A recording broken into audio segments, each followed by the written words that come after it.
আমার একজন ঘনিষ্ঠ মানুষ, আমাদের কুমিল্লা বুড়িচংয়ের মৌলানা জহির ভাই, আমাদের সভাপতি, গত 2-3 দিন আগে উনি একটা মাহফিলের ডেটের জন্য, ওনার এক বন্ধু মৌলানা ডেটের জন্য আমারে খুব বারবার বিরক্ত করছে। পরে আমি অনেক দেখে একটা ডেট তারিখ বলছি। আজকে দুপুরবেলা ওনার সাথে দুপুরের খানা খাইছি, উনি বলতেছে, ভাই যে আর জন্য ডেটটা নিছিলাম আমি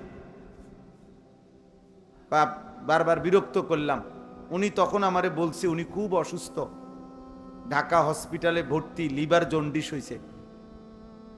এরপরে যখন আমি ডেটটা দিলাম, এরপরে আর ওনার ফোন ঢোকে না, ঢোকে না বহুত চেষ্টা করে। উনি বলতেছেন যে আমি ওর ভাইয়ের নাম্বার সংগ্রহ করে ওর বাইরে বললাম যে উনি তো ফোনটা ধরতেছে না, আপনার ভাই কি হয়েছে ওনার, কই উনি হসপিটালে আছে, উনি জানে। উনি কানতেছে, কয় যে ভাই হুজুর আমার ভাই তো আধা ঘন্টা হয় মারা গেছে, ইন্তেকাল করছে আজকে। তো উনি আমারে আজকে বলতেছে, আমি ওনারে ডেটটা জানাইতে পারলাম না।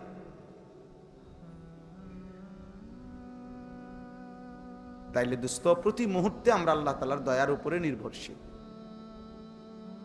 শুধু শুধু ফাইজলামি করা ঠিক না। দিন রাত এই ঠাট্টা মস্কারি, হাসি ঠাট্টা, হই হুল্লুর, আড্ডাবাজি, এই মোবাইল, এই পাগলামির কোনো অর্থ নাই। আসলেই না, কোনো ফায়দা না। একেবারেই এত সুন্দর জীবন, নিজের হায়াত নষ্ট করা উচিত না, উচিত না। আমার আপন সমুন্দির আজকে এখন অপারেশন হচ্ছে, ওই যে লোকমান ভাইয়ের পিত্তথলির পাথর অপারেশন।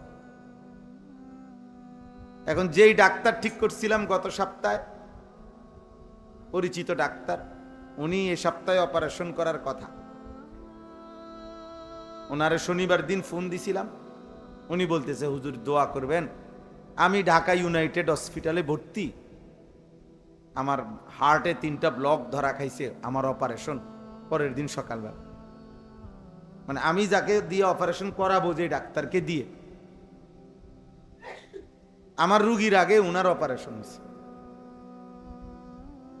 তাহলে দুনিয়া কি সাংঘাতিক বাস্তবতা। প্রতি মুহূর্তে আমরা আল্লাহ তাআলার দয়ার উপরে নির্ভরশীল, আল্লাহ তাআলার রহমের উপরে নির্ভরশীল। কিন্তু তোমরা এটা বুঝতে চাও না। যতক্ষণ পর্যন্ত বিপদ কাঁধের উপরে না আসে, যতক্ষণ পর্যন্ত আল্লাহর গজব না পড়ে অনেকের উপরে, এমন দুষ্ট, এই দুষ্ট কোনোভাবেই বুঝতে চায় না যে তার উপরে বিপদ আসবে।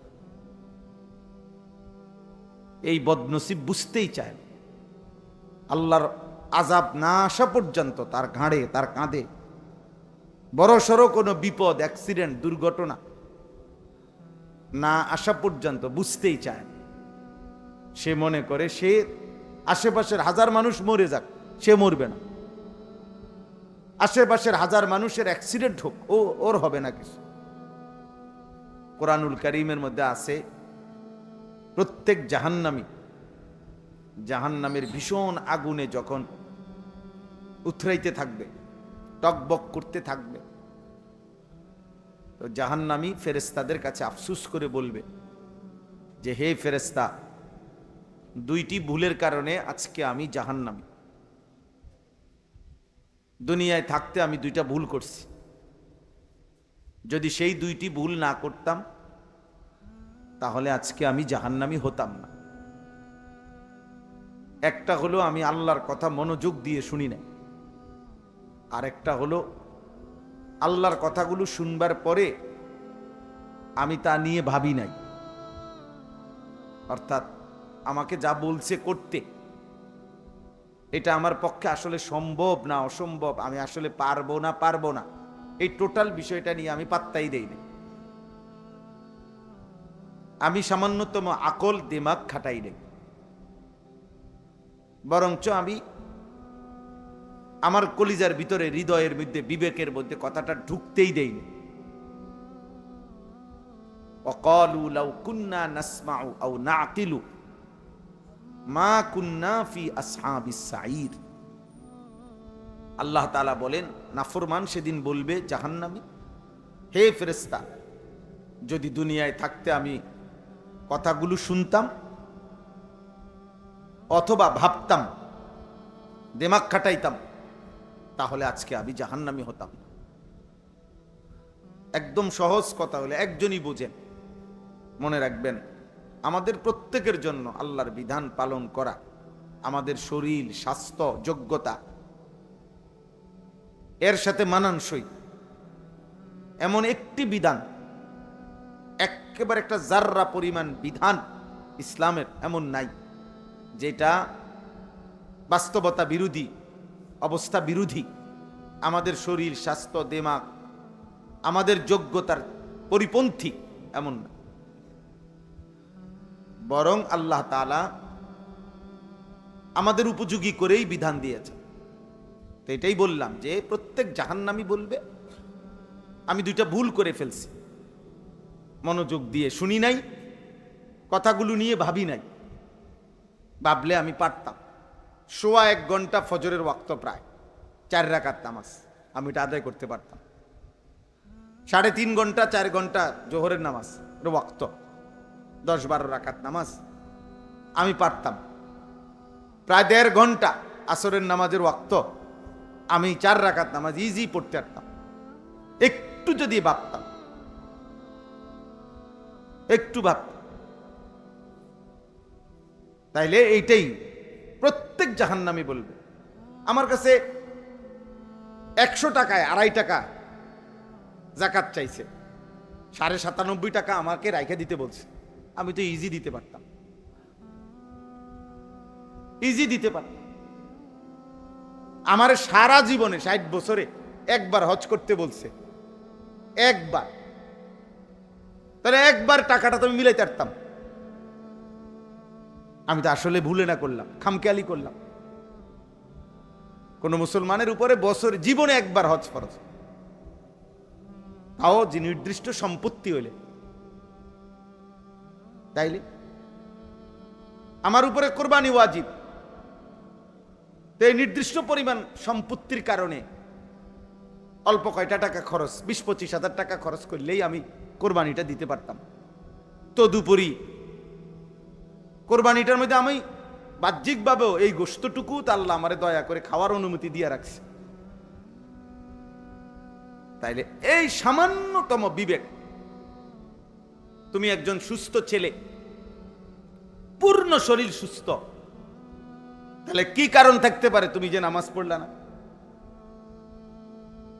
কি কারণ? খামখেয়াল। এই জন্য প্রত্যেক পাপী আফসুস করবে, যাহা আমি আসলে বোকামি করলাম, ইজি, আমি সহজেই আল্লাহর হুকুমটা মানতে পারতাম, আমার জন্য বিষয়টা সহজ ছিল, কিন্তু আমি বোকামি করলাম। ফাতারাফু বিদামবিহিম, আল্লাহ বলে সেদিন প্রত্যেক জাহান্নামী তার সমস্ত পাপের স্বীকৃতি দেবে, স্বীকার করবে, কিন্তু লাভ কি হবে? ফাসুহকাল লিআসহাবিস সাঈর, ফেরেশতা তখন বলবে, হে নাফরমান, হে জাহান্নামী, দূর হ। স্বীকার করে আজ লাভ নাই, জাহান্নামেই পড়তে হবে, আগুনেই পড়ে থাকতে হবে। কুরআনুল কারীমের মধ্যে আছে, ইয়াউমা ইদিন ইয়াতাযাক্কারুল ইনসান ওয়া আন্না লাহুদ যিকরা, সেদিন আখিরাতে প্রত্যেক মানুষ তার দুনিয়ার সব কিছু মনে পড়বে। ওয়া আন্না লাহুদ যিকরা, কিন্তু বলো না বান্দা, মনে পড়ে কি লাভ হবে? আল্লাহই বলতেছে, বলো মনে পড়ে কি হবে সেদিন লাভ? কুরআনুল কারীমের মধ্যে আছে, জাহান্নামী ফেরেশতাকে বলবে, ফেরেশতা আল্লাহকে বলো না আমাকে মৃত্যু দিয়ে ফেলতে, আমি আর পারছি না। ফেরেশতা বলবে, না, ইন্নাকুম মাকিসুন, অনন্তকালের জন্য তোমাকে এই জাহান্নামেই থাকতে হবে, আর কোনোদিন মৃত্যু হবে না, আর কোনোদিন মৃত্যু হবে না। এবং কুরআনুল কারীমের মধ্যে আছে, প্রত্যেক নাফরমানের পরিচিত ইমানদার তাকে জাহান্নামের মধ্যে দেখবে এবং ডাক দিবে। প্রত্যেকের, তুমি কিংবা আমি, যার পরিচিত যে ইমানদার জান্নাতি হইছে, সে তার পরিচিত জাহান্নামী যারা অগর দিকে তাকায় দেখবে ডাইরেক্ট। তাদেরকে দেখে দেখে ডাক দিবে, দোস্ত পেয়েছো তো, তুমি যা করেছ, আমি যা করেছি তাও পাইছি, খোদার কসম। এবং এটা বলছে যে কোনো মানুষ যেমন দুনিয়ার মধ্যে বলে, আচ্ছা দেখুম আরি কয়দিন নালে এই সুখ ভোগ করবা না, জান্নাতি বান্দা সেদিন জাহান্নামীকে বলবে, আফামা নাহনু বিমাইয়িতিন, হে নাফরমান, আর কোনোদিন তোমার মৃত্যুও হবে না, আমার মৃত্যুও হবে না, অতএব আমার সুখেরও আর শেষ হবে না, তোমার দুঃখেরও আর শেষ হবে না। এটা বললে তাফসীরে আছে জাহান্নামীর কলজাটা ছিঁড়ে যাবে। আহা, একে তো আমার পরিচিত, সে জানলো আমি আগুনে, আবার দ্বিতীয়ত এই সিদ্ধান্ত শুনাইলো, আর কোনোদিন ওরও শেষ হবে না, আমারও শেষ হবে। এজন্য ভাই, যে কিছু না কিছু বুঝ আমাদের প্রত্যেকের আছে। আমরা মুসলমান, নাহলে আমরা কেন মাহফিলে আসলাম? আমরা বুঝি আল্লাহ আছে, রসুল আছে, আখেরাত আছে, কবর আছে, মৃত্যু আছে, নাইলে আমরা আসলাম কেন? নাইলে আমরা বুঝলাম তো, আমরা তো বুঝি যে আসছেন, ছেলেরাও যারা আসছে ওরা যত মহব্বত করে আমাকে আসুক মনে করেন, এ তো এটা বুঝে এই হুজুর এ তো নাচ গানের কথা বলবে না, এ তো আখেরাতের কথা বলবে, কবরের কথা বলবে, পরকালের কথা বলবে, জাহান্নামের কথা বলবে। তাহলে এটা তো আব্বা তুমি বুঝো, এই জন্যই তো আসছো। তাহলে এবার একটু আগাইলে কি হয়? আল্লাহর পথে নামাজের জন্যে নিজেকে একটু আগাইলে ক্ষতিটা কি? ক্ষতিটা কি? বছরের পর বছর শুনলাম, এক এক সময় এক এক বক্তাকে পছন্দ করলাম, এক এক সময় এক এক বক্তার ওয়াজ শুনলাম, কারো সুর, কারো টান, কারো চিৎকার, কিন্তু আমার পরকালের কি হবে? আখিরাতের কি হবে আমাদের?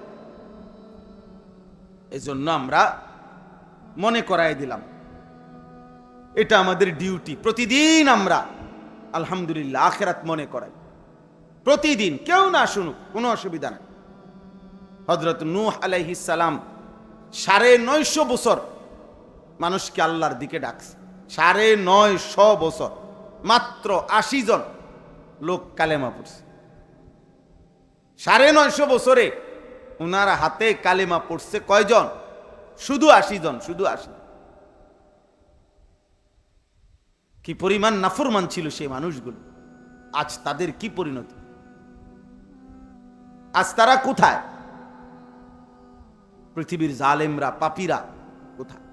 ওয়ালাকাদ কাযযাবাল্লাযীনা মিন ক্বাবলিহিম, আল্লাহ বলে যুগে যুগে যারা আমি আল্লাহর কথাকে মিথ্যা মনে করেছে, ফাকাইফা কানা নাকির, আমার বিরুদ্ধাচরণ করার পরিণতি তাদের কি হয়েছে তুমি খবর নাও না।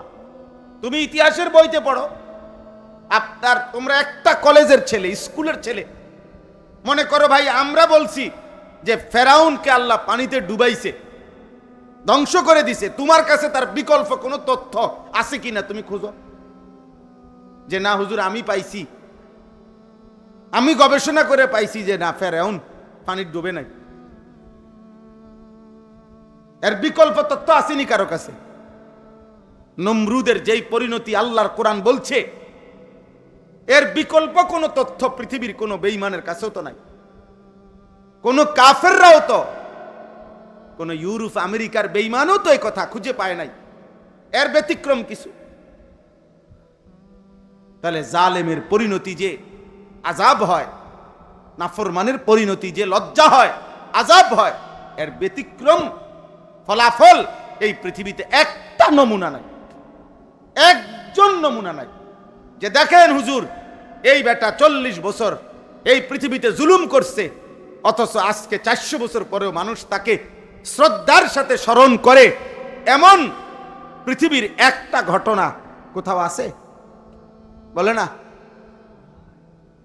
বলো না ভাই, একজন বলুক দিলে একটা চরিত্রহীনের নাম বলো যে পৃথিবীর ওই চরিত্রহীন লম্পট আজকে 100 বছর পরে পৃথিবীবাসী তাকে সম্মান করছে। কে সে? কে সে? কে বলো ভাই? তাইলে মনে রাখতে হবে আখেরাত তো আছেই, গুনাহ আর নাফরমানির পশ্চাতে, পিছনে, আড়ালে আগামী দিনে দুনিয়াতেও তোমার জন্য বেইজ্জতি অপেক্ষা করছে। এই নারী, এই ছবি, এই মদ, এই জুয়া, এই মোবাইল, এই জিনা, এই ব্যভিচার, এই অশ্লীলতা, এই বেহায়াপনা, এই সুদ, হারাম, খোদার কসমের পিছনে অপমান, লজ্জা, বংশের পর বংশ, প্রজন্মের পর প্রজন্ম বয়ে বেড়াইতে হবে। লোকে বলবে তোর দাদা অসৎ ছিলেন, তোর বাপ হারামখোর ছিলেন, তোর মা 2 নম্বর ছিল, তোর বোন 2 নম্বর ছিল। এই পাপের বোঝা প্রজন্মকে বইতে হয়, জেনারেশনকে বইতে হয়, পরবর্তী জেনারেশনকে বইতে হয়। এই জন্য আমরা মনে করাইলাম, প্রত্যেকের কাছে বললাম, অনেক নওজোয়ান ছেলে তোমরা আব্বা, তোমার লগে তুমি বুঝাপড়া করো যে তুমি শেষ পর্যন্ত পৃথিবীতে, আখেরাত তো আছেই,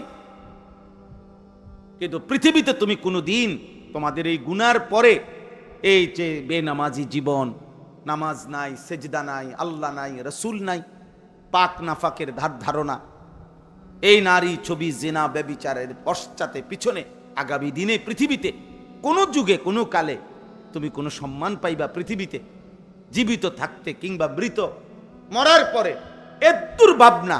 আজকে একবার বললাম, একজন বেনামাজি তুমি নতুন করে ভাইব যে পৃথিবী তোমাকে কি নামে স্মরণ করবে।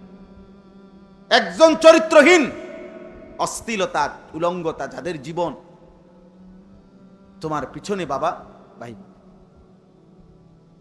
যে এই পৃথিবীতে তোমার মূল্যায়ন কি হবে? পৃথিবীর মানুষ, গ্রামের মানুষ, দেশের মানুষ তোমারে কি নামে চিনবে? ছি ছি ছি। আমাদের ছোটবেলার বন্ধুরাও আছে, আমার সাথে ছোট্টবেলায় প্রাইমারি স্কুলে একসাথে পড়ছি, ওই ছেলেরাও বেঁচে আছে এখন আলহামদুলিল্লাহ। আমার 4র্থ শ্রেণীর ক্লাস 4-এ যে আমার সাথে পড়ছে, সে জগন্নাথ ইউনিভার্সিটির লেকচারার, প্রফেসর, তার সাথেও আমার কথা হয়। সে আমার ক্লাস 4-এর সাথী।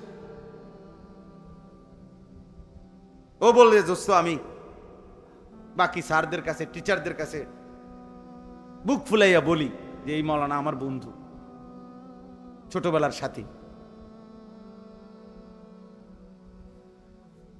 তো আমিও এখন বললাম যে আমার বন্ধু, সে আমার ছোটবেলার সাথী, সে এখন ইউনিভার্সিটির প্রফেসর। আমার জন্য এটা গৌরব, তার জন্য এটা কি গৌরব।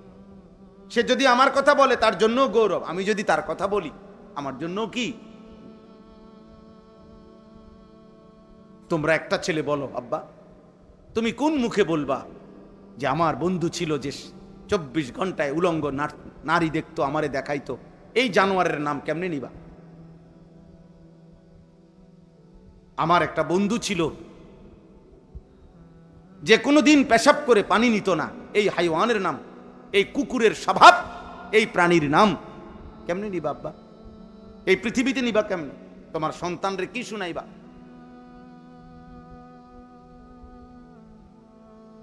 তোমার প্রজন্মকে কি শুনাইবা তুমি?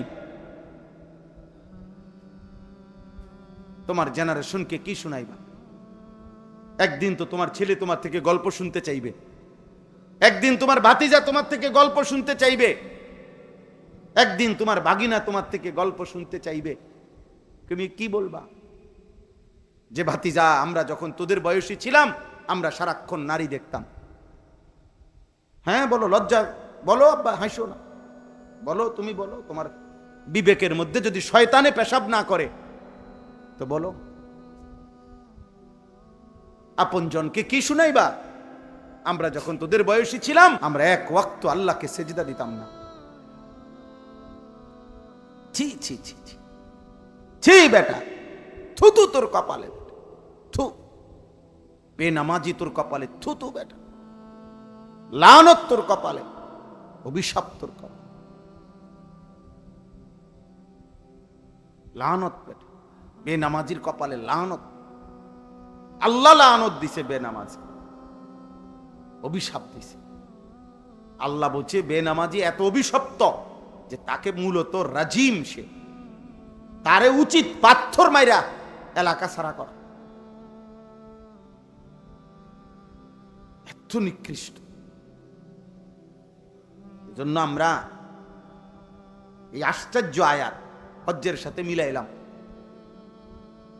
কত হাজার বছর আগে আল্লাহর ঘর কাবা নির্মাণ করছেন ইব্রাহিম আলাইহিস সালাম আল্লাহর হুকুমে, একমাত্র ছেলেকে নিয়ে, ইসমাইলকে নিয়ে। বাহ, বাপ ফুতে মিলে আল্লাহর ঘর নির্মাণ করছে। ঘর নির্মাণ করার পরে আল্লাহ বললেন, আমার এই ঘরে যেন মানুষ হজ করতে আসে, তুমি ঘোষণা দাও, ওয়াআদ্দিন ফিন নাস বিল হজ্জ। হে ইব্রাহিম, তুমি মানুষের মাঝে হজ্জের ঘোষণা দাও। দেখো ভাই, এই অল্প সময়, আমি দেরি করব না। সেদিন ইব্রাহিম আলাইহিস সালাম আল্লাহকে বলছে, আল্লাহ কারে ঘোষণা দিও? এটা মরুভূমি, এনা আমার পুত ইসমাইল, তার ফ্যামিলির অল্প কয়জন মানুষ, এখানে অল্প কয়টা মানুষ আছে, নাহলে 20-50 জন, 100 জন।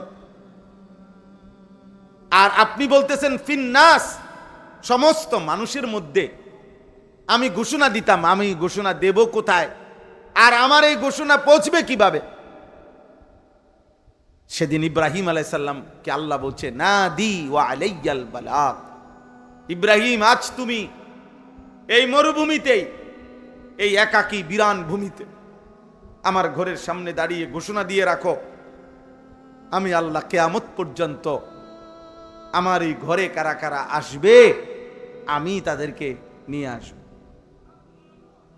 আমি পৌঁছাবো, আমি পৌঁছাবো। ইয়াতুকা রিজালান ওয়া আলা কুল্লি দামিরিন ইয়াতিনা মিন কুল্লি ফাজ্জিন আমিক। আল্লাহ তাআলা বলেন, তুমি ঘোষণা দিয়ে রাখো, অচিরেই আমি আল্লাহ। ওই দেখেন, ও ছেলে, আব্বা তুমি মোবাইল নিয়ে, আব্বা উঠে যাও, বাবা কষ্ট পাইলে বাইরে গিয়া মোবাইল টেপো, হ্যাঁ যাও আব্বা, 2-4 জন চলে গেলে ভালো। সব মানুষ বসা তো জরুরি। অনেকের কষ্ট হয় বাবা, আমি এটা বুঝি। তোমরা অনেক ছেলে আছো যারা 1 মিনিট শয়তান তোমাদেরকে মোবাইল থেকে আলাদা থাকতে দেয় না। এজন্য তুমি তোমার সঙ্গীকে নিয়েই থাকো, অসুবিধা নাই। আমরাও আলহামদুলিল্লাহ ভালোই আছি, আমরা ভালোই আছি। আল্লাহকে নিয়ে আমরা লসে নাই, আলহামদুলিল্লাহ। আল্লাহকে নিয়ে আমরা লসে নাই, আমরাও ভালোই আছি। কোরআনুল কারীমের মধ্যে স্পষ্ট কথা আছে, মনে রাখবা ভাই। যে কাউকে গুনার দিকে, যেই বন্ধু, যেই সঙ্গী, যে তার বন্ধুকে, সঙ্গীকে, কসম আল্লাহ, গুনার দিকে প্রতিনিয়ত আহ্বান করে, ডাকে, নেয়, কোরআনুল কারীমের বর্ণনা হলো ওইটাও পুরোপুরি শয়তান। শয়তান 2 ধরনের হয়, একটা হলো জিন শয়তান, আর একটা হলো মানুষ শয়তান। এটা কোরআন শরীফের বর্ণনা। শুধু চিল্লাইও না, আবার চিল্লাইয়া ফাজলামি করো না, নিজে নিজেই ঠিক বলে। কারে ঠিক বলতেছ বেহুদা? তোমার কেউ জিজ্ঞাসা করছিনি ঠিক না বেঠিক, তো হুদা চিল্লাও কেন? মনে করতেছে মজাক করতেছে, বুঝেন নাই? মানে নিজেরই নিজে বলতেছে এটা মূলত। হ্যাঁ, হে তো বুঝে যে আমাকেই বলতেছে, এই জন্য হের কাছেই মজা লাগতেছে। আহা, লজ্জা থাকা উচিত বেটা, হায়া থাকা উচিত। তো অল্প বয়সে লজ্জাহীন হয়ে গেলে জীবন চলবে না রে আপনি। বেহায়া মানুষকে পৃথিবীতে 2 পয়সা কেউ কদর করে। হ্যাঁ, এটাই বাস্তব। তুমি বুঝো, তোমার জন্য তুমি শোনো। তাইলে বলতেছিলাম সেদিন ইব্রাহিম আলাইহিস সালামকে আল্লাহ তাআলা বললেন, আমি আনবো বন্ধু, আপনি আজান দেন, আপনি হজ্জের ঘোষণা দেন। কিয়ামত পর্যন্ত যত লোক, কেউ পায়ে হেঁটে ভিতরে কাছে, তারা আসবে, কেউ দূর দূরান্ত থেকে আমার ঘরে আসবে। এত দূর থেকে আসবে, আসতে আসতে মানুষ না, শুধু গাদা, ঘোড়া, খচ্চর বাহন যেটা দিয়ে চড়ে আসবে, ওইটা পর্যন্ত দুর্বল হয়ে যাবে। এত দূর থেকে আসবে, গাড়ির তেল শেষ হয়ে যাবে, বিমানের ফুয়েল শেষ হয়ে যাবে, এত দূর থেকে আসবে। অর্থাৎ পৃথিবীর শেষ প্রান্তে, মাটির শেষ প্রান্ত যদি কোনো মোমেন থাকে, আমি তার কলিজার মধ্যেও আমার ঘরের ভালোবাসা আমি দিয়ে দেব। আর সেটা আমি যাকে পছন্দ করব তাকে, আমি যাকে পছন্দ করব তাকে। আল্লাহ তাআলা বলছেন, আজকে দেখো ভাই, আল্লাহকে মানার বরকতে সেই ছোট্ট ইসমাইল, সেই বাবা ইব্রাহিম আজ কত হাজার বছর পরে প্রতি বছর, প্রতিদিন আল্লাহর ঘরে প্রতিনিয়ত বছরে একবার হজ মানুষ যায়, আর সারা বছর উমরা আল্লাহর ঘরের উদ্দেশ্যে যায়। সারা বছর লক্ষ লক্ষ মানুষ প্রতিদিন আল্লাহর ঘরের চারদিকে ঘুরতেছে, মিনা আরাফায় যাইতেছে হাজিরা প্রতি বছর। আর প্রত্যেকবারই ইব্রাহিমের কথা মনে পড়ে, ইসমাইলের কথা মনে পড়ে। সাফা মারওয়া ধরতে গেলে হাজেরার কথা মনে পড়ে, সন্তানের কথা মনে পড়ে, মায়ের কথা মনে পড়ে, মায়ের কথা মনে পড়ে, বাবার কথা মনে পড়ে। এই জন্য আমি বললাম, আল্লাহ তাআলা বললেন হজ আমার এমন একটি ইবাদত, আমি আল্লাহ তাআলা ইব্রাহিমের মাধ্যমে সেদিন ঘোষণা দিলাম, আর কিয়ামত পর্যন্তের জন্য আমি আল্লাহই পছন্দ করে যাদেরকে আমি চাই, আমি তাদেরকে আমার ঘরে নিয়ে আসব, আমি তৌফিক দেব। ভাত মাছ আমি সবাইকে খাওয়াবো, পেশাব পায়খানা সবাই করবে, দুনিয়ার বাড়ি বিল্ডিং দালান আব্বা সবাই ভোগ করবে, কিন্তু আল্লাহর ভালোবাসা, আল্লাহর ঘরের ভালোবাসা, আল্লাহর ইবাদতের তৌফিক, খোদার কসম, আল্লাহ তাআলা শুধুই যাকে পছন্দ করে তাকেই দান করে। এই জন্য আমরা হতাশ হই না। প্রতিদিন আমরা চোখের সামনে দেখি, প্রত্যেক ওয়াক্ত নামাজের সময় আমাদের লক্ষ লক্ষ সন্তান এক ওয়াক্ত নামাজ পড়ে না। চারিদিকে আমরা হতাশ হই না, আমরা জানি সেজদা দিবে সে মালিক পছন্দ করে রাখছে যাকে। ভাত আল্লাহ বলে নিছে যে আল্লাহ খাবার আমি সবাইরে খাওয়াবো, খানা আমি কুত্তারেও খাওয়াই, ওরেও খাওয়াবো, খানা আমি শুকররেও খাওয়াই, আমি ওরেও খাওয়াবো, খাবার আমি ফেরাউনকেও দিছি, খাবার আমি নমরুদকেও দিছি, ওরে দিব না কেন? দুনিয়া ভোগ করতে দিছি আমি নমরুদকেও। এখনো যারা নাস্তিক, আল্লাহ তাদেরকে দুনিয়া ভোগ করতে দিছে, প্রতিদিন ভোগ করছে, অথচ সে আল্লাহকে মানে না। আমি নিজে একবার 4টা ছেলেকে দেখছি, আমি কথা বলছি, ইউনিভার্সিটির ছাত্র, ওরা পরিষ্কার বলছে হুজুর আল্লাহ বলতে কিছু আছে, সৃষ্টিকর্তা, আমরা এটা মোটেই বিশ্বাস করি না। অথচ সে পড়ছে, খাইতেছে, ঘুমাইতেছে, দুনিয়া ভোগ করছে রে আব্বা, আল্লাহকে স্বীকারও করেন। আল্লাহ বলতে কিছুই নাই তাদের ধারণা। তসলিমা নাসরিন, ওই বেটি আরো কত আগে, আমরা যে সময় ছোট, আজ থেকে নয়তো 30 বছর আগে, 35 বছর আগে এই বেটির বিরুদ্ধে আমরা মিছিল করছি। নাস্তিক সে, আজও সে বাইচা আছে, আল্লাহ তারা এখনো খাওয়াইতেছে। দুনিয়া মালিক যাকে তাকে খাওয়ায়, সবাইকে, অনুগত, অবাধ্য, ইমানদার, নাফরমান, কাফের, মুশরিক, বেঈমান, মানুষ, জানোয়ার, কীট পতঙ্গ, জন্তু। কিন্তু আখিরাত, খোদার কসম আল্লাহ বলছে, পরকাল ইবাদত, বন্দিগি, সেজদা, হজ, কুরবানি, আল্লাহর গোলামি, আমার ইবাদত, আমার হুকুম পালন, এটা আমি যাকে পছন্দ করি তাকেই শুধু তৌফিক দিয়ে থাকি। যার ফলে ইমানদার হাজার ব্যস্ততার ভিতরেও তার নামাজ ছুটে না। আমার শায়েখ আল্লামা মুফতি মুশতাকুর নবী সাহেব বলে, মুনাফিক ফজরের নামাজ পড়তেই পারে না, মোমেন ফজরের নামাজ ছাড়তেই পারে না। গোলাম তার মনিব আল্লাহকে ভুলতেই পারে না, নাফরমান তার মনিবের কথা মনেই পড়ে না, মনেই পড়ে না। আপনি দেখেন, সে তার সাধারণ থেকে সাধারণ বন্ধুর কথা মনে রাখছে, এত বড় আল্লাহ যে তাকে 24 ঘন্টা লালন পালন করে, সে তাকে একটা বারও মনে করে না, একটা সেজদা দেয় না। আমার তো প্রায় এটা মনে হয়, বেনামাজিকে যদি কোনো কুত্তার জবান থাকতো, কুত্তা থুতু দিত। শুকরের যদি জবান থাকতো তো সে থুতু মারত তার কপাল, বলতো বেটা আমি কুত্তা তো এই জন্য সেজদা করি না, যেহেতু আল্লাহ আমাকে বলে নাই, তোকে তো বলছে, শুধু বলে নাই, তোকে ডাকতেছে প্রতিদিন 5 ওয়াক্ত নামাজে তোকে ডাকে, তুই কেমন জানোয়ার রে, আল্লাহকে একটা সেজদা দাও না। কুকুরের জবান থাকলে কুকুর বলতো, শুকরের জবান থাকলে শুকর বলতো। এজন্য প্রিয় ভাই, নিজের উপরে দয়া করো, তোমার উপরে তুমি দয়া। শেষ পর্যন্ত মনে রাখতে হবে, আমরা যদি নিজের কথা নিজে মনে না রাখি, পৃথিবীর কারোর সময় নাই, সবাই সবাইকে নিয়ে ব্যস্ত, কারো হাতে টাইম নেই, কারো হাতে, সবাই ব্যস্ত, সবাই ব্যস্ত, সবাই। এমন অসংখ্য বাপ আছে, উনি গত 6 মাসে উনার ফুতেরে এক শব্দ কথাও জিজ্ঞাসার টাইম পাইছে না।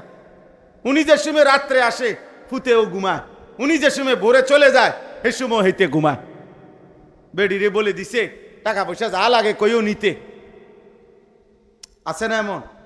ব্যস্ত, সবাই ব্যস্ত, আপন বাবাও ব্যস্ত, আপন মাও ব্যস্ত, এই পৃথিবীর সব ব্যস্ত, আমরা কারো হাতে টাইম নাই।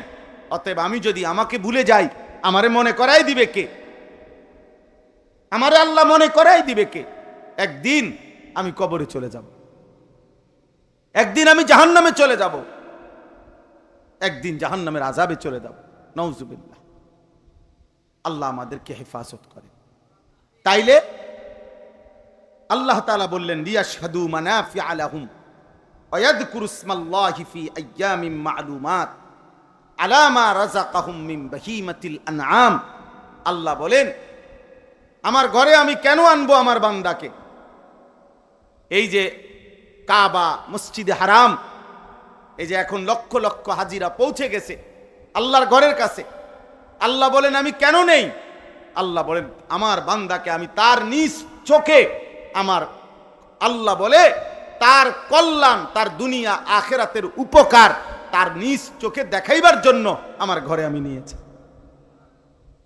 আমি তাকে কল্যাণ দেখাবো, আমি তাকে আখেরাতের এবং দুনিয়ার কল্যাণ আমি নিজে তাকে দেখাবো। ওয়ায়াযকুরু ইসমাল্লাহি ফি আইয়ামিন মা'লুমাত আলা মা রাযাকাহুম মিন বাহিমাতিল আনআম। আল্লাহ বলেন এবং কুরবানির জন্য যে কয়টি দিন আমি আল্লাহ নির্ধারণ করেছি, সেই কয়টি দিনে আমার বান্দা আমি আল্লাহর স্মরণ করবে, জিকির করবে, এই উদ্দেশ্যে আমি আল্লাহ কুরবানির বিধান দিলাম। এখানেও এই কথা স্পষ্ট, দ্বিতীয় অংশ।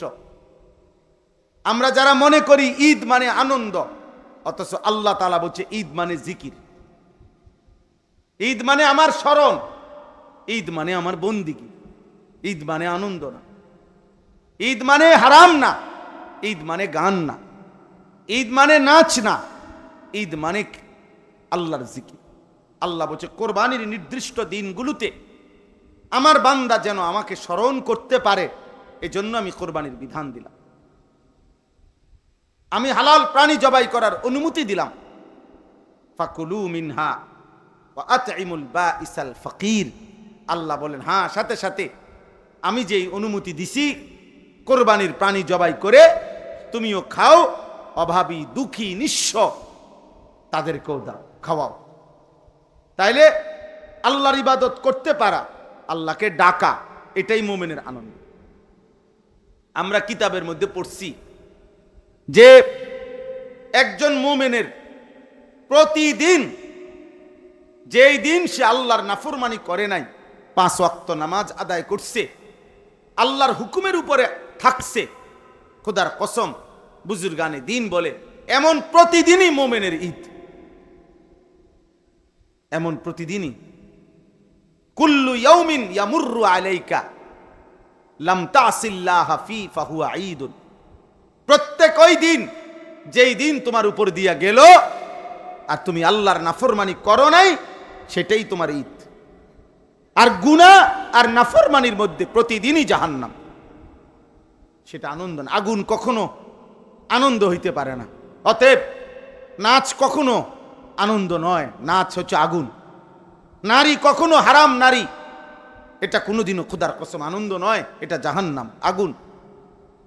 গান বাদ্য, মদ জুয়া সুদ কিস্তি হারাম বেপরদিগি বেহায়াপনা, এই জীবন আনন্দ নয়, বরঞ্চ এটা আগুন। আগুন কোনোদিন আনন্দ হইতে পারে না, আনন্দ হইতে পারে। অতএব আমি একটা ছেলেকেই বললাম, একজন বাবা আপনাকেই বললাম, আপনারা আমরা ইদানিং কালে আইসা আমরা বললাম না, ইদানিং কালে আইসা আমরা বেশি অস্থির হলো, আমাদের প্রজন্মের এই ছেলেগুলো নিয়ে আমরা বেশি টেনশনে আছি। আমাদের এই লাখ লাখ এক বয়সী ছেলে, এরা কি কারণে নামাজ পড়তেছে না, কেন আমি বুঝতেছি না। এরা আসলে কিভাবে এভাবে একজোট হয়ে গেল? সংখ্যাগরিষ্ঠ নওজোয়ান 18 বছর 20 বছর 22 বছর গড়ে এরা শতকরা 95 এভাবে বেনামাজি হয়ে গেল কেন? মানে কিভাবে তারা এই কথার উপরে একমত হইল যে এই বয়সটা আমরা আল্লাহর নাফরমানি করে, আল্লাহর সাথে যুদ্ধ করে, আল্লাহর সাথে লড়াই করে আমরা কাটাবো। তিনি বলবেন যা, আমরা করব তার উল্টাটা। এইটা কেমনে হইল রে আব্বা, কেমনে হইল? তোমরা এই ধরনা মনে করো, সামনের যে কয়জন বইস তোমাদেরকে বলি বাবা, তোমরাই বলো আল্লাহর সাথে তোমরা আসলে কেন এই যুদ্ধে নামলা? বিষয়টা কি আসলে? আল্লাহর সাথে তো বাবা কোনো কালে কোনো দিন কেউ পারে নাই, কেউ পারে নাই। আল্লাহ বলছে বান্দা খবর নাও তুমি, আমি তো, আমার সাথে তো কেউ পারে নাই কোনোদিন। কোনো ব্যক্তি, কোনো গোষ্ঠী, কোনো কওম কেউ টিকে নাই, কেউ টিকে নাই। আজকে একটি ঐতিহাসিক দিন, 5ই মে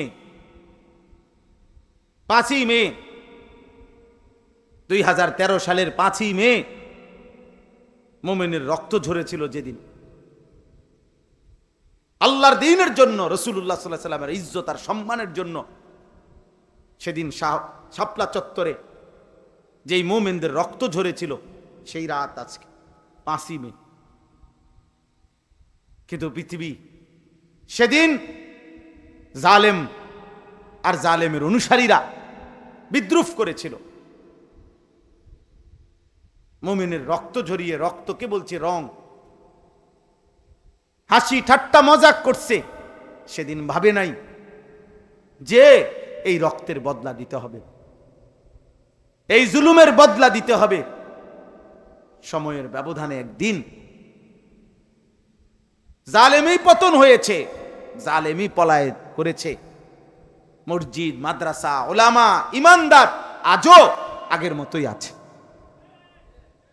আগের মতোই আছে। এজন্য বাপ মনে রাখ, পাপী হারায় যাবে, ইমানদার টিকে থাকবে। জালেম হেরে যাবে, মজলুম জিতে যাবে। মজলুম মজলুম হিসাবে হলো মানুষের শ্রদ্ধা পাবে, জালেম কোনোদিন শ্রদ্ধা পাবে না, কোনোদিনও না। এই জন্য আমরা প্রত্যেকের কাছে অনুরোধ করি, আমাদের এই মাদ্রাসাটি আলহামদুলিল্লাহ আমাদের মহব্বতের একটা মাদ্রাসা। হযরত মাওলানা আব্দুস সুবহান সাহেব অনেক প্রবীণ বুজুর্গ আলেম, বাংলাদেশের মুরব্বী আলেমদের একজন, অনেক আল্লাহওয়ালা মুখলেস মানুষ ছিলেন। অসুস্থ আছেন হুজুর, তাইলে আমারে অনেক মহব্বত করে। আমি ওনার কাছে গেছি, আমার মাদ্রাসায় গেছেন, আমার বাসায় গেছেন। ওনার ছেলে সলিমুল্লাহ, ওরে আমরা অনেক আদর করি। আপনাদের কাছে আমার আবদার, সময়ের শেষ একটা জিনিস মনে রাখেন, আপনাদের কাছে ছেলেরা, ভাই তোমাদের কাছেও বলি, চারিদিকে মাদ্রাসা, আলহামদুলিল্লাহ মাদ্রাসার পরিমাণ বেড়ে গেছে। চারিদিকে এখন মাদ্রাসা আছে অনেক, আলহামদুলিল্লাহ। ছোট ছোট ছোট মাদ্রাসা, এটা মালিকের ইচ্ছা ছাড়া আল্লাহ তাআলার কোনো কুদরতি হিকমত ছাড়া হচ্ছে না। আজ থেকে 30 বছর আগে, আজ থেকে 20 বছর আগে, আজ থেকে 10 বছর আগে যেই ধারায় যেই গতিতে মাদ্রাসা বাড়ছে, আর এখন 10 বছরে তার চাইতে 100 গুণ গতিতে বেড়ে গেছে। তাহলে এটা নিশ্চিত আল্লাহ তাআলার পক্ষ থেকে কোনো হিকমত ছাড়া এমনি এমনি তো হয়েছে মনে করেন। আগামী দিনে বাপ ইমানের পাহারাদারির জন্য আপনি কেমন আপনার পরিবারের ইমান পাওয়ার জন্য, আখিরাত পাওয়ার জন্য এই মাদ্রাসাগুলো বিশ্বাস করেন প্রত্যেক এলাকার নিরাপত্তার জন্য জরুরি, জরুরি। আলহামদুলিল্লাহ আজকে এই চারিদিকে মাদ্রাসার বরকতে এত বেশি আলহামদুলিল্লাহ মানুষের কলিজায় এটা বুঝে আসছে। ষড়যন্ত্র যেমন অনেক, কিন্তু এর মাঝখান দিয়ে এখন সমাজের সর্বোচ্চ উচ্চ শিক্ষিত ধনাঢ্য এমন ব্যক্তি থেকে দিন মজুর প্রত্যেকেই আলহামদুলিল্লাহ এখন স্বপ্ন দেখে একজন ইমানদার বাবার মার, খোদার কসম বর্তমানে যেই কোনো ইমানদার বাবা মার, সংখ্যাগরিষ্ঠ বাবা মার প্রথম স্বপ্ন আমার সন্তান হাফেজে কোরআন হবে। হ্যাঁ, হাফেজে কোরআন হবে। তোমরা মনে রাখো, আমি বললাম হাত জোর করে, এই দৃশ্যপট বদলে যাবে। আমি বললাম আব্বা একটা ছেলে মনে রাখ, এ তোমাদের মতো যাদের চুল চেহারা এবং নারী ছবি মোবাইল আসক্তিতে তোমরা যারা মজা পাচ্ছ, এই কোরআন হাতে নিয়ে বন্ধু বললাম অচিরেই ইনশাআল্লাহ এই পৃথিবীতে এই মাটিতে তোমরা ঘৃণিত হবা। তোমগরে কেউ রাস্তার ধারেও তোমগরে কেউ আনবে না। আমি বললাম ইনশাআল্লাহ, মনে রাখো ইনশাআল্লাহ। আল্লাহর প্রিয় বান্দারা, বয়স্ক মানুষ যারা দুনিয়াতে বয়স্ক, তারা অভিজ্ঞতার কারণে অনেক কিছু বুঝে। ঠিক আল্লাহর প্রিয় বান্দারাও পৃথিবীর পরিবর্তন বুঝে, সময়ের পরিবর্তন কি বুঝে, বুঝে। এটা মনে রাখ, এই অল্প সময়ের ব্যবধানে ইনশাআল্লাহ। নাহলে কারণটা কি? চারিদিকে এত মাদ্রাসা কেন হচ্ছে? আল্লাহর জমিনে একটা গাছের পাতা আল্লাহর ইচ্ছা ছাড়া পড়েনি, তো মাদ্রাসা কারো আল্লাহর ইচ্ছা ছাড়া হয়ে গেছে? তোমরা ভাই একজন বিবেকবান ঢাকা শহরে তোমরা ঘুরো, হাঁটো, দেখবা প্রতিটা বিল্ডিং এ তাকাইলে দেখবা মাদ্রাসার মাদ্রাসা। আলহামদুলিল্লাহ। বিষয়টা কি? বিষয়টা কি? আল্লাহর ফয়সালা এটা। ও চিরে ইনশাআল্লাহ আমাদের এই উপমহাদেশে যুগ যুগ ধরে ব্রিটিশের ওই বেঈমানরা আমাদের উপরে যখন 190 বৎসরের জুলুম করছে, শাসন করছে, তার আগ পর্যন্ত খোদার কসম এটাই ইতিহাস যে এই ভারতীয় উপমহাদেশে মুসলমানদের পড়ালেখা বলতেই ছিল ধর্মীয় শিক্ষা। শুধু এই ব্রিটিশ বেঈমানরা 1757 সনে নবাব সিরাজউদ্দৌলার পতনের মাধ্যমে যখন মুসলমানদের হাত থেকে শাসন ক্ষমতা নিয়ে নিছে, এরপরে ধীরে ধীরে ধীরে ধীরে তারা আমাদের এই দুইটা ভাগ করে দিছে। আমগরে এক দলকে, আমরা মুসলমান সবাই, তোমরাও মুসলমান আমরাও মুসলমান, কিন্তু বেঈমান আমাদেরকে একটা দেওয়াল দিয়া দিছে মাঝখানে। এই পাশে আমরা কিছু হইলাম হুজুর, ওই পাশে তোমরা কিছু হইলা জেনারেল। টোটাল আমাদেরকে চিহ্ন পরিবর্তন করে দিছে যে দেখলেই বুঝবেন এটা হুজুর, এটা হলো জেনারেল। মুসলমান তো এরকম হওয়ার কথা ছিল না। হযরত আবু বকর সিদ্দিক আর নবীজির লাস্ট সাহাবী, আল্লাহর কসম চেহারায় সুরতে 5 ওয়াক্ত নামাজে আল্লাহর বন্দিগিতে তো বরাবর ছিলেন। সাহাবায়ে কেরামের মধ্যে সাহাবীরা, নবীর সাহাবীরা নামাজ পড়তেন কয় পার্সেন্ট? কথা বলে না। মনে করেন 1 লক্ষ সাহাবী যদি হয় নবীর, তো উনাদের মধ্য থেকে নামাজ পড়তেন কত হাজার? বোঝো না কথাটা? বলো না ভাই, তোমরা বিবেকে কি বলে? হালাল হারাম মানতেন কয়জন? তাইলে মুসলমান তো এমনই ছিল। আমরা কিতাবে পড়ছি, ইতিহাসের কিতাবে, একটা জামানায় ছিল মুসলিম শিক্ষা প্রতিষ্ঠান থেকে জোহরের নামাজের ওয়াক্ত হইছে, তো মসজিদে যারা ঢুকতেছে ছাত্র শিক্ষক, আমরা কিতাবে পড়ছি যে ইনিও শিক্ষক, কিন্তু এই মাত্র উনি পড়াই আইছে ক্লাসে হাদিস, উনি পড়াই আসছে জ্যোতির্বিদ্যা, মানে ওই মহাকাশ উপরে যে গবেষণা করে এই বিদ্যা, উনিও উস্তাদ। আবার এই উনার কাছে যে ছাত্ররা পড়ছে এরা এতক্ষণ বিজ্ঞান পড়ে আসছে, জ্যোতির্বিদ্যা, আর এরা পড়ে আসছে হাদিস। কিন্তু আল্লাহর কসম কিতাবে আছে, মুসলমানদের এক জামানা ছিল এই ছাত্র আর এই ছাত্র নামাজের ওয়াক্তে মসজিদে ঢুকছে একসাথে, চেহারা দেখে বোঝা যায় নাই যে এরা আরবি পড়ছে এরা জেনারেল পড়ছে। বুঝেন না কথাটা? ইনি হুজুর, ইনি স্যার, এ কথা আলাদা ছিল না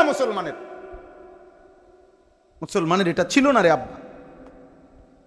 বেঈমান আমাদেরকে এটা দিয়ে গেছে, ব্রিটিশ আমাদেরকে আলাদা করে দিছে।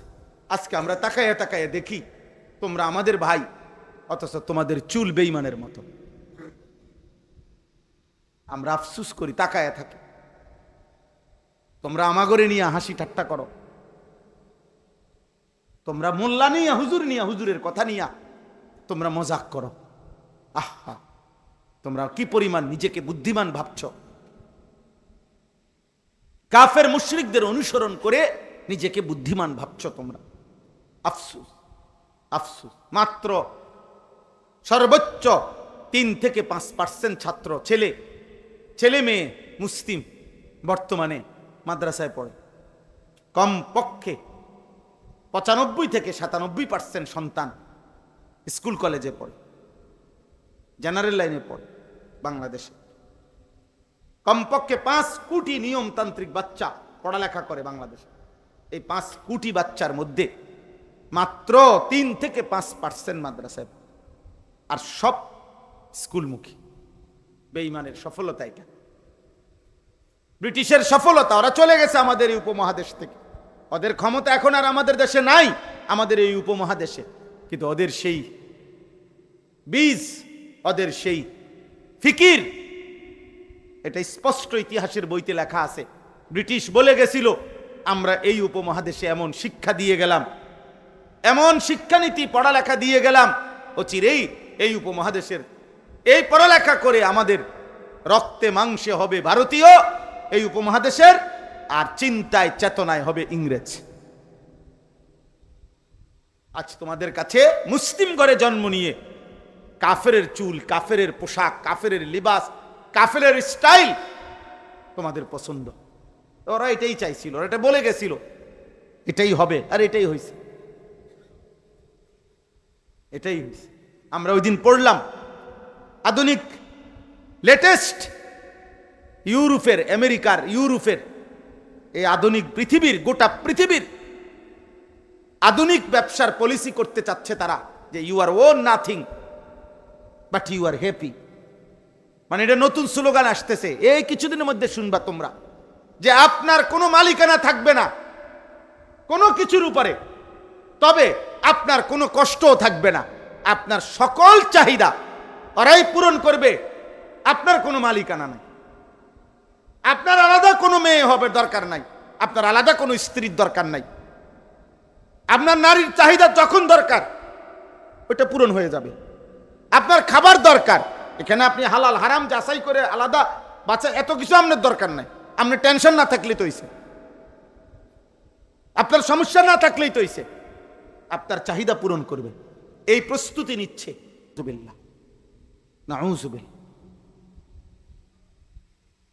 হ্যাঁ, তোমরা অপেক্ষা করো আব্বা, তোমরা অপেক্ষা করো। সেদিন চোখের পানি ফেলে কাঁদবা নিজের সন্তানের কুফরি দেখা, কারণ তোমার হায়াত তুমি যেমনে পার করছো, তোমার সন্তান তোমারে তার বদলা দিবে, মনে রাখো ইনশাআল্লাহ। তোমার গুনাহ, তোমার নাফরমানির বদলা তোমারে করায় গন্ডায় তোমার পরিবার বুঝাই দিবে। দেখো তুমি, আল্লাহ আমাদেরকে হেফাজত করে, আল্লাহ আমাদেরকে হেফাজত করে। আমরা আল্লাহর দিকে ফেরা দরকার, আমরা মাদ্রাসামুখী হওয়া দরকার, আল্লাহর কোরআনমুখী হওয়া দরকার, নামাজমুখী হওয়া দরকার। আল্লাহ আমাদেরকে তৌফিক দান করে। আলহামদুলিল্লাহ, আমরা বারবার জিজ্ঞাসা করছি, খবর নিছি, এই মাদ্রাসা মাওলানা সলিমুল্লাহ বললেন অল্প একটু জায়গার জন্য সর্বোচ্চ চেষ্টা করতেছেন। যাদের জায়গা, যাদের মাধ্যমে আল্লাহ যদি দয়া করে, আল্লাহ রহম করে, আল্লাহ যেন কবুল করে, আল্লাহ যেন এই মাদ্রাসার একটা পূর্ণাঙ্গ সুন্দর জায়গার পূর্ণ ইন্তজাম যেন হয়। জায়গার দান মনে রাখবেন, জায়গা দান করলে মাটি, তো এটা বড় বরকতের বিষয় হলো যে মাদ্রাসা এরপরে এখানে হইলে যতদিন এখানে আল্লাহর কোরআন পড়া হবে, দিন পড়া হবে, পৃথিবীর কেউ যদি ওর নাম মনে না রাখে, খোদার কসম আল্লাহ তাআলা তো দেখছে, যত বাচ্চা যত দিনই কাজ এখানে হবে তত সমস্ত কাজের নেকি ওই জায়গাওয়ালার আমল নামায় নিশ্চিত সওয়াব আসতেই থাকবে, আসতেই থাকবে, আসতেই থাকবে, আসতেই থাকবে, কোনো সন্দেহ নাই। আপনার নাম কেউ মনে না রাখুক, পৃথিবীর কেউ মনে না রাখুক, মনে না রাখলেই কি হইব? সওয়াব কি মানুষে দেয়নি? কথা বলে না, সওয়াব মানুষে দেয়। কে দেয়? তো আল্লাহ ভুলবে কখন? আল্লাহ ভুলবে কখন? কোনদিন আল্লাহ ভুলবে? কোনদিন আল্লাহর মেমোরি থেকে হারায় যাবে কোনদিন? তাইলে তাইলে আমি যে 10টা টাকা দিছি, তো টিয়া মাত্র 10 টিয়া, এই কারণে হয়তো দুনিয়ার মানুষ, দুনিয়ার হুজুর ধরেন মাত্র 10 টাকা দিছি দেখে আমার এটা মনে রাখছে না। 20-50 টিয়া কে মনে রাখে? কিন্তু 10 টাকার দান আল্লাহ ভুলে যাবে? তো আল্লাহ নেকি দিবে না? তো আমার যিনি নেকি দিবেন উনি না ভুললেই তো হইল, আর উনি তো ওয়াদা দিছেন তিনি কখনো ভুলে না। এই জন্য মাদ্রাসায় দান করবেন, মাদ্রাসায় সন্তান পড়তে দিবেন, মাদ্রাসার জন্য নিজের মহব্বত রাখবেন। আমি বললাম, আমার এই কথা বুঝলে বুঝলেন, না বুঝলে নাই। যদি বুঝেন মনে রাখেন, আগামী দিনে উম্মতের, এই পৃথিবীর, এই উপমহাদেশের, আমাদের মুসলমানদের ইনশাআল্লাহ ঈমান ইসলামের যাবতীয় বিষয়, আখিরাতের বিষয় আগামী দিনে আরো বেশি মাদ্রাসার সাথে জুড়বে ইনশাআল্লাহ, মাদ্রাসার সাথেই মিলবে ইনশাআল্লাহ। আগামী প্রজন্ম আরো ব্যাপক হারে আল্লাহর দ্বীন শিখবে ইনশাআল্লাহ। আমি বললাম গুনার মাত্রা তোমরা বাড়াইয়ে ফেলছো, এরপরে ইনশাআল্লাহ আগামী প্রজন্ম আল্লাহ ইচ্ছে করলে, হয়তো মালিকের দয়া হলে ইনশাআল্লাহ আমরা আশা করি ব্যাপকভাবে আল্লাহর দিকে ফিরবে। এখনো ফিরছে অসংখ্য, আমি চিনি এমন বহু যুবক গুনাহ করতে করতে ক্লান্ত হয়ে গেছে। খোদার কসম, এই কোরআন সামনে বললাম, ওর আর ভাল লাগে না। আমার তো পকেটে সব সময় আমার পকেটে কাগজ থাকে, বহু যুবকের চিঠি থাকে আমার কাছে জানায়, আমার সাথে ওরা, অর্থাৎ আর এই পরিমাণ এত কম বয়সে নারী অশ্লীল ছবি দেখে ফেলছে, এই হাইওয়ান, তার আর গুনার মধ্যেও কোনো মজা নাই। হ্যাঁ, আর কি দেখবো? মজা না, আর দেখবে কি? তে তো সবই দেখে লাইছে, দেখতে দেখতে তো ক্লান্ত হয়ে গেছে সে, গুনাহ করতে করতে তো ক্লান্ত হয়ে গেছে। এবার ফিরতে চায়, নতুন কিছু চায়, আর এই নতুনটাই ইসলাম, নতুনটাই আল্লাহর কোরআন। আর ইনশাআল্লাহ যে কোরআন ধরবে, যে সেজদা দিবে, সে যদি 100 বছরও সেজদা দিতে থাকে, আল্লাহর কোরআন পড়তে থাকে, খোদার কসম একদিন 1 সেকেন্ডের জন্য তার কোনোদিন বিরক্তি আসবে না, বিরক্তি আসবে। আমি তো কথায় আজকে 22 বছর ওয়াজ করি, আল্লাহর দয়া, আলহামদুলিল্লাহ 22 বছর এই কথা বলার তৌফিক আল্লাহ। তাহলে এই 22 বছরে তো কোনোদিন এ কথা বিরক্তি আসে নাই যে আর কত ওয়াজ করতাম, আদৌ ভাল লাগে না, এমন কোনোদিনও মনে হয় নাই, আলহামদুলিল্লাহ, কোনোদিনও মনে হয়, কোনোদিনও মনে হয়নি। বললাম না পেরেশানি, আমার সমুদ্রের অপারেশন চলতেছে, আমি হসপিটাল থেকেই আইছি, আবার এখন ওই সলিমুল্লাহরে এখানে পর্যন্ত দাঁড়াইয়া দেন না, কথা বলতেছিলাম যে আমি নাইমেই চলে যাবো হসপিটালে, ওখানে আমার সবাই ওখানে। তাইলে বিষয়টা হলো এই দুনিয়া পেরেশানি থাকবেই, সব গুছাই দিয়ে আসছি, বলছে আবার আসতেছি আমি। দুনিয়া ব্যস্ততা থাকবেই আব্বা, তো আল্লাহকে ভুলবো কেন? আল্লাহকে ভুলবে কেন ভাইয়া? আল্লাহকে ভুলবা কেন? আমরা আলহামদুলিল্লাহ তো দুনিয়া নামাজি মানুষ যারা, তারা কি সংসার করে না? দুনিয়ার সব প্রয়োজন পূরণ হয়। 5 ওয়াক্ত নামাজ আমার এটা আখেরা। আমি যদি এটাকে সহজভাবে নেই, আমার এটা লাগবেই, আমাকে নামাজ পড়তেই হবে, সহজ না পড়লে কঠিন মনে করলে কঠিন। আমি অনুরোধ করছি সমস্ত ছেলে বাবা, তোমরা প্রিয় ভাই কষ্ট করছো, গরমের মধ্যে বসে রইছো, আমিও জানি তোমাদের কষ্ট হইছে আব্বা। আমি অনুরোধ করলাম তোমরা আল্লাহর দিকে ফেরো। আখেরাত তো বরবাদ হবেই আব্বা, নয়তো দুনিয়াও তোমাদের ক্ষতিগ্রস্ত। তোমরা একদম একদম রিজেক্টেড, পরিত্যক্ত আবর্জনা, নষ্ট মাল হিসাবে তোমাদেরকে এই সমাজ ছুঁড়ে ফেলবে। আমি বললাম 1000 কোটি টাকার মালিক আমার হাতে ধরে ওই দিনও বলছে, হুজুর উনার ছেলে বলছে, হুজুর একটা নেককার মেয়ে, ছেলেটার বিবাহের জন্য চাচ্ছি। 1000 কোটি টাকার মালিক ওনার মেয়ের জন্য বলছে, হুজুর একটা ছেলে চাই, ছেলেটা নেককার। অথচ উনি জেনারেল শিক্ষিত, কসম খোদার। উনি শতভাগ শার্ট প্যান্ট পরা, কোটি কোটি টাকার ব্যবসা, কোটি কোটি টাকার ব্যবসা, কোটি কোটি টাকার ব্যবসা। হ্যাঁ, মজা নাই, মজা নাই। যে নারী মনে করছে বেপর্দা, নিজের শরীর নিজের যৌবন দেখাইতেছে, মনে করছে কত বেড়া, হেবড়ির লেগে পাগল হয়ে রয়েছে। না না, তোমাকে যা কদ্দুর দেখে এর দূরে, তোমার সে ঘরে নিবে না, সে তোমাকে ঘরে নিবে না। ঠিক তোমরাও মনে রাখো, তুমি না মনে করতেছো ওই মেয়ে অমুক মেয়ে, না না, পবিত্র কোনো বাবা, নেককার কোনো বাবা, চরিত্রহীন যুবক তোকে তার মেয়ের জন্য পছন্দ করবে না, পছন্দ করবে না আব্বা। আমি খোলামেলা বললাম, আমি ফিরাইতে চাই আমার ছেলেদেরকে, বুঝাইতে চাই, এজন্য এতটা পরিষ্কার বলি। নেবে না। আল্লাহ তাআলা আমাদেরকে বুঝার তৌফিক দান করেন।